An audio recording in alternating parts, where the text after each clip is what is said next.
Assalamualaikum warahmatullahi wabarakatuh. Alhamdulillahi rabbil alamin.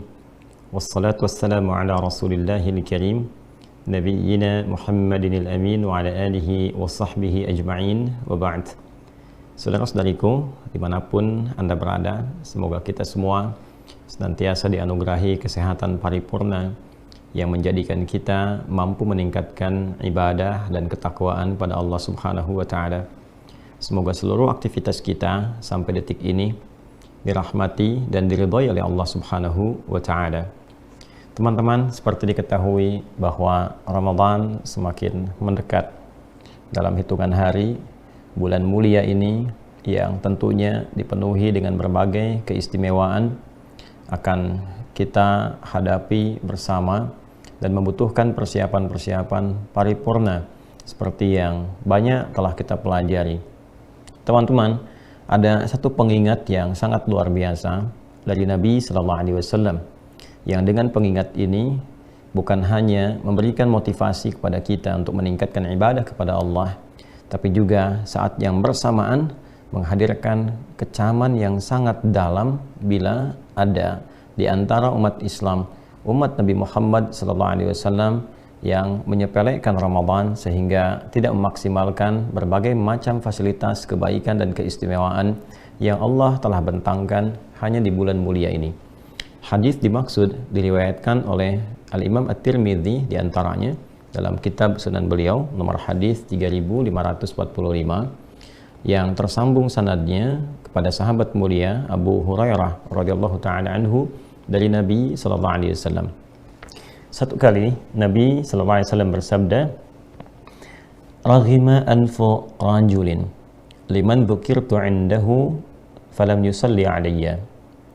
Raghima anfu rajulin liman dakhala 'alaihi Ramadan thumma salakha qabla an yughfara lahu. Raghima anfu rajulin adraka 'indahu abawahu al-kibar aw ahaduhuma falam yudkhilahu al-jannata." Teman-teman, ada tiga yang disampaikan oleh Nabi SAW dalam hadis ini. Yang pertama beliau sampaikan, raghima anfu rajulin, sangat tercela seseorang, jauh dari rahmat Allah Subhanahu wa ta'ala dan sungguh merugi.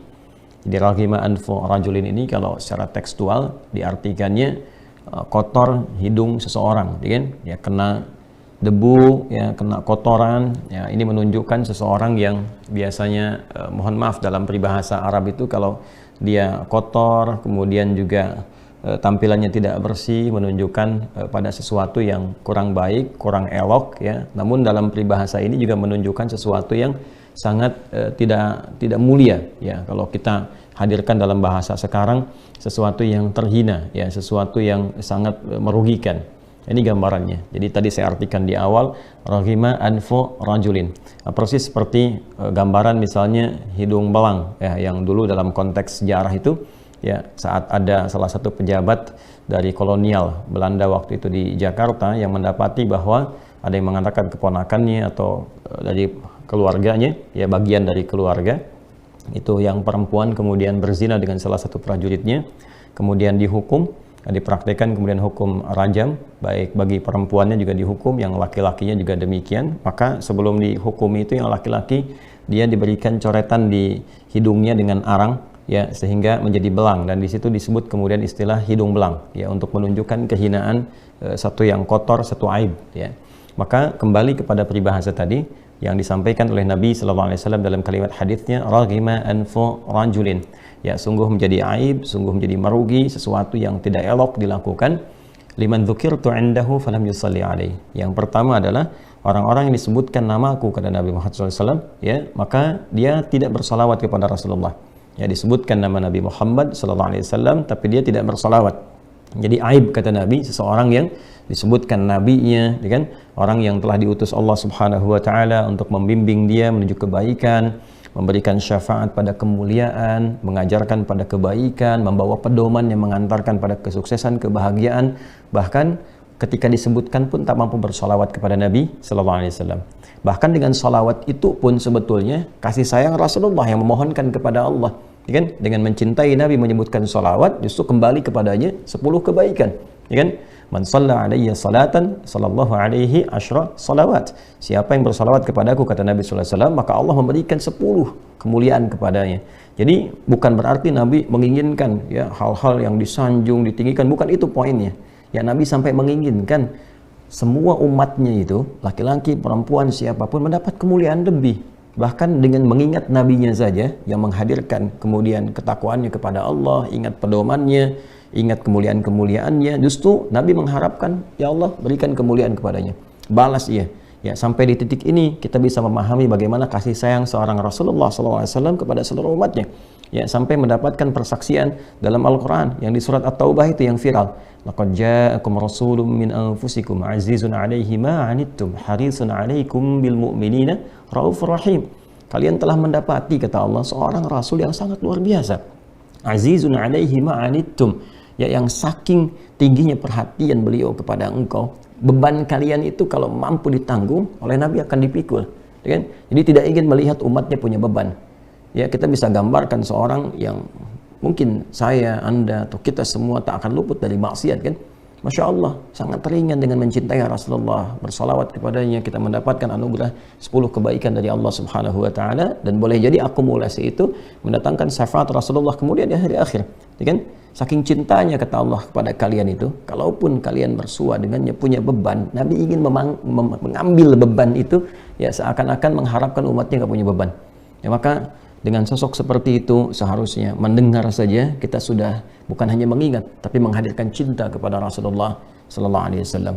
Ya, jangan bandingkan dengan Rasulullah lah. Anda saja kalau misalnya mencintai satu sosok atau menyayangi public figure tertentu misalnya, itu kan senang, mendoakan dan sebagainya. Bukankah ketika disebut namanya ada kesenangan, ada kebahagiaan? Nah, ini Rasulullah yang nggak bisa dibandingkan dengan manusia manapun, kan? Ini satu. Jadi yang kedua, raghima anfu rajulin. Nah, ini yang menariknya kaitan dengan Ramadan. Raghima anfu rajulin liman dakhala alaihi ramadhanu. Ya, tercela aib bagi seseorang, sungguh merugi, gitu kan? Orang yang mendapati Ramadan. Jadi dia bisa hadir di bulan Ramadan, gitu kan? Bisa kemudian ya mendapati keistimewaan yang orang-orang belum tentu bisa meraihnya. Ya, peluang Lailatul Qadar, diampuni dosa, kemudian juga pahala yang begitu melimpah, kesalahan dan dihapuskan dan sebagainya. Cuma sayang, ya, thumman salakha falam yughfar lahu. Ya, sampai kemudian bulan itu habis Ramadannya, tapi dia tidak mendapatkan ampunan Allah Subhanahu wa Ta'ala. Ya, dan kalimatnya itu menggunakan fi'il mudhari.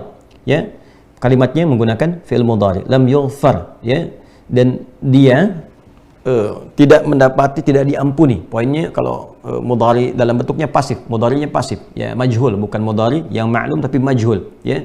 Dia tidak mendapati ampunan, atau kalau kita jadikan bentuk pasifnya, tidak diampuni dosanya selama bulan itu. Ya, ini menunjukkan kesan begini. Jadi ketika kalimat menggunakan fi'il mudhari, bentuknya menggunakan majhul atau bentuk pasif, ini sebetulnya memberikan kesan kepada ketiadaan ikhtiar untuk menjemput. Ya, jadi Allah membuat satu aturan. Siapa yang minta ampun, diampuni. Siapa yang memohon dalam Lailatul Qadar misalnya, diberikan banyak kemuliaan. Ya, kesalahan siapa yang minta diampuni, digugurkan kesalahannya. Allahumma innaka afuwun tuhibbul afwa fa'fu anni. Diajarin oleh Nabi SAW, ya, Nabi mengajarkan kepada Sayyidah Aisyah doa yang dimohonkan dalam setiap jeda kesempatan sholat tarawih untuk menghapuskan kesalahan. Sholatnya kalau benar bisa menggugurkan dosa-dosa, mendapatkan malam Al-Qadar. Nah, dia diberikan oleh Allah semua peluang itu sampai akhir Ramadan, tapi tidak memanfaatkan. Tidak memanfaatkan.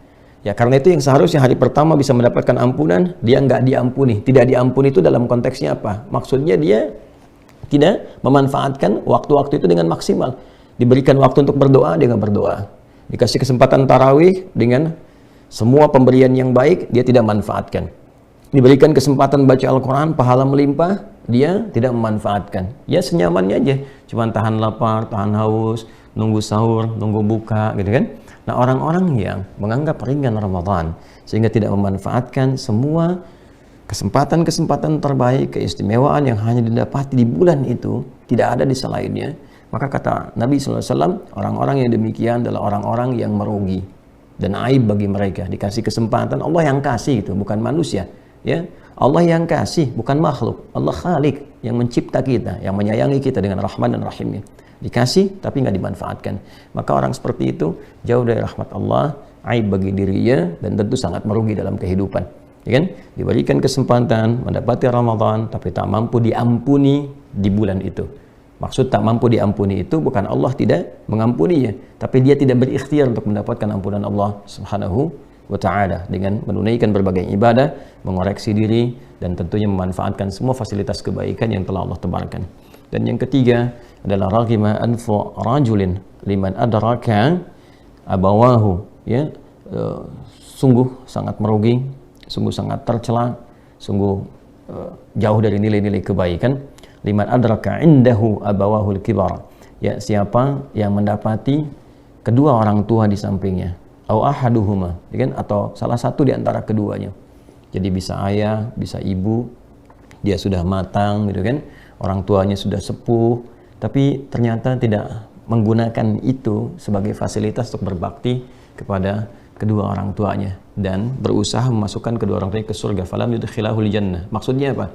Ya, di sini ada kata kiasan yang sangat dalam, sebagaimana orang tua itu merawat Anda, ibu mengandung, melahirkan, menyayangi, demikian juga ayah mencari berbagai hal untuk kenyamanan anaknya, pendidikan dia yang bagus, sampai disekolahkan di tempat yang terbaik, padahal boleh jadi ayahnya bekerja siang malam, peluh keringatnya dan sebagainya, tetapi kemudian ketika dia mendapati kedua orang tuanya sudah demikian sepuhnya, dan bahkan dia punya kemampuan, punya kematangan, tapi tak peduli dengan kedua orang tuanya, ya, untuk memberikan fasilitas, perhatian saja dia tidak mampu. Ayahnya sakit cuma taruh bunga aja gitu kan, dia nggak sadar bagaimana ayahnya bahkan rela bertukar nyawa ketika anaknya dalam keadaan sakit yang sangat parah misalnya, ya. Maka hal demikian dipandang aib dalam agama, hal demikian dipandang sesuatu yang merugikan bagi seorang anak. Jadi 3 hal disebutkan di sini, ya, berbakti kepada kedua orang tua, mencintai Nabi SAW dengan memperbanyak salawat kepada beliau, dan yang ketiga memanfaatkan Ramadan dengan penuh kemuliaan dan kebaikan, semangat dan niat ikhlas karena Allah Subhanahu wa ta'ala. Kita ambil yang terkait dengan Ramadan. Di sini ada petunjuk dari Nabi SAW untuk menyiapkan diri, jangan menganggap ringan Ramadan, jangan menyepelekan. Justru Allah berikan kepada kita dengan cintanya supaya Allah menggugurkan semua kesalahan dan dosa-dosa kita dan terlahir kembali pasca Ramadan dalam keadaan yang lebih baik, mulia, dan berperilaku lebih soleh dan taat di hadapan Allah Subhanahu wa ta'ala. Demikian teman-teman, sebagai pengingat, selebihnya adalah niat yang paripurna sehingga sampai di bulan Ramadan kita bisa ikhtiar maksimal. Adi Hidayat. Assalamualaikum warahmatullahi wabarakatuh.